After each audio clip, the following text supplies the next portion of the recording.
my question to you is, did you come prepared?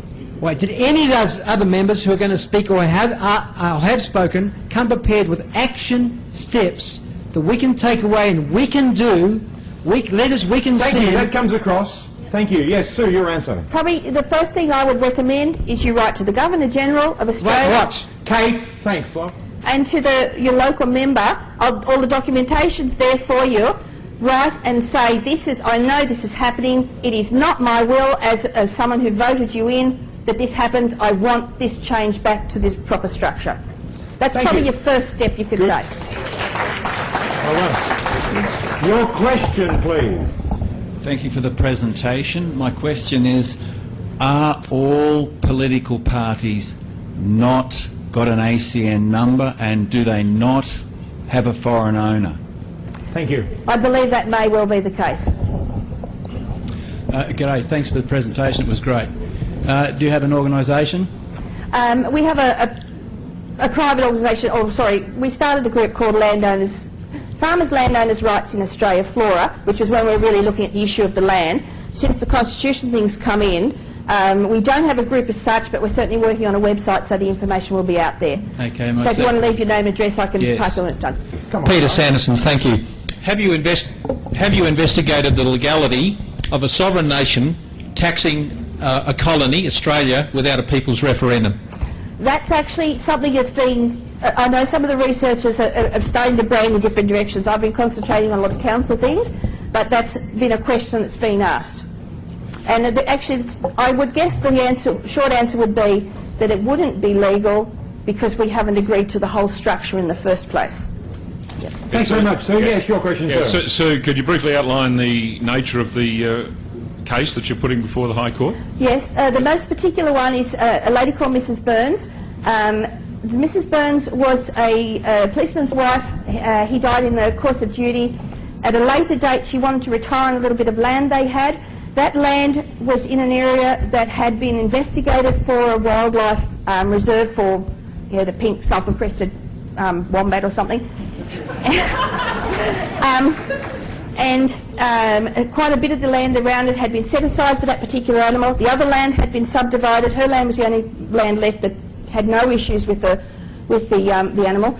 And when she went along to get it developed, the government official at that time, and this was only a couple of years ago, so it's in this Queensland Constitution structure, said, no, you can't, because that animal might want to visit your land. So it then went to, this is where this whole issue started with the head legal fellow. It went to court, the court upheld the government, and that's gone on to the High Court case. It is that particular one, even though there are other issues coming in other cases, that has been the main focus. Thank you, Sue. Your question, madam. Our council in Port Macquarie had just been dismissed, and there's an administrator. My question is this: do we actually see Fabian socialism here in action? 100%. Yes. 100%. Thank you. Your question, madam. Is it correct, as a Queenslander now having a property, or so-called property in Queensland, does that mean I'm a corporation, and does that mean I can sue the Queensland government as also a corporation? Now that's an interesting point. I can't answer that, but certainly you are a member of the corporation up there and an asset. Thank you. Madam, your question. When I went to Parliament House in Brisbane, I noticed that there was a beautiful Senate chamber, but they don't have a Senate. When did they abolish the Senate, and would it be a good idea, and how could we get it back? They removed the Senate, I think it was in 1922, and they haven't had one for that length of time, which is one of the reasons that they're the first state that's been able to move into this system, because they didn't have that double check in the government. It was removed by referendum, so for whatever reason the people did agree to it. So it could be that if the people were ever asked again, it could come back, but that would have to be a question they were asked. Thank you. Your question, sir. So you mentioned that the High Court or the courts do not recognise the word illegal, yes. But all this stuff, the High Courts recognise the word invalid. And what I'm saying, and I'd like your response, all the stuff that you've just mentioned is all invalid. Yes, but it has to be proved to be invalid. in that you have to ask the court the right questions, which is what we're saying. We're coming at it from the top and saying, if this was done without, is it valid? In that case, does this then come in? So you're right with that particular wording, yes. Thank you. Your question. There are many grants available through land care groups. I'd like to know if there are any strings of, to those grants on the landholder. Yes, you're essentially selling your land to them for money. What they're doing is by offering you a deal, for example, we had that happen on our property. We've got a creek runs through it. A neighbour went to, there was a rock bar causing a problem. We talked about blowing just a small hole to get the creek back on course. We were told that the creek has the right to go where it wants. Those same officials, who are the Lachlan Catchment Management, those same officials then worked in with a neighbour to fence a particular area of creek off. He was getting a lot of money to, put dams and things like that in. Fence that particular creek off, but they were going to fence both sides. They were taking up to 40 metres of our property. Now that's locked up for 10 years. And in that time you're not supposed to use, or you're not allowed to use the land. Which means that at the end of 10 years, who knows whether you can actually go back and use it, because they also have a situation where if you don't use something, and this is happening on this is happening on the south coast, where if you haven't lived in a house for 12 months, your existing user rights are gone. Now that's not constitutional, that's statute stuff. So I would say that in that 10 years of having that land locked up, you would lose the right to use it. And they would say, well, we gave you the money in exchange for land. So we're firmly convinced that will lose your ownership rights. Thank you. Your question. The Bigelow Corporation, is there any chance or any danger that the Bigelow Corporation could be taken over by a tyrant like Mugabe or something? 100%. We know that the American government owes 80% of the world's debt, and much of it is to places like China, etc.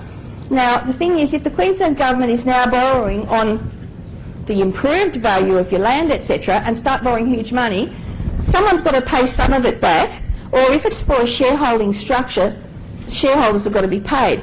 So if that all falls apart, where's the debt paid from? It's paid from the assets. You guys are the assets in your land. So yes. The gentleman that had a second question might get on the queue. Yes, please. Okay, hi.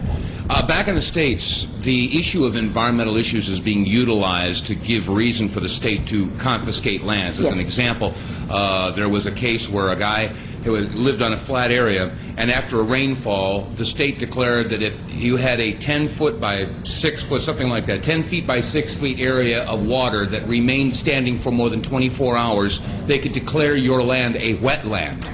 Is this something that you foresee starting to happen here in Australia? I haven't. That's very interesting. I like the wetland idea, but we haven't actually heard of a case like that. But certainly, the government are moving to claim more water. There's a fellow in Queensland who's one of the cases who built a big dam. His idea was to have that water there supply a retirement village nearby in exchange for a reduction in him living in the retirement village. The government keeps pumping that dam out. They won't allow him to keep that water. Now, they're also claiming water. Now, water, under your ownership rights, is a gift from God. No one can own water. You can only own the land under the water. And it's the same with creeks and things like that. The government all own or they retain ownership via Crown land of creeks, but they can only retain what's underneath. So all these moves to start implementing rules and restrictions on water are actually hugely unconstitutional and also completely against your ownership rights. So that's an interesting one, and it could well come.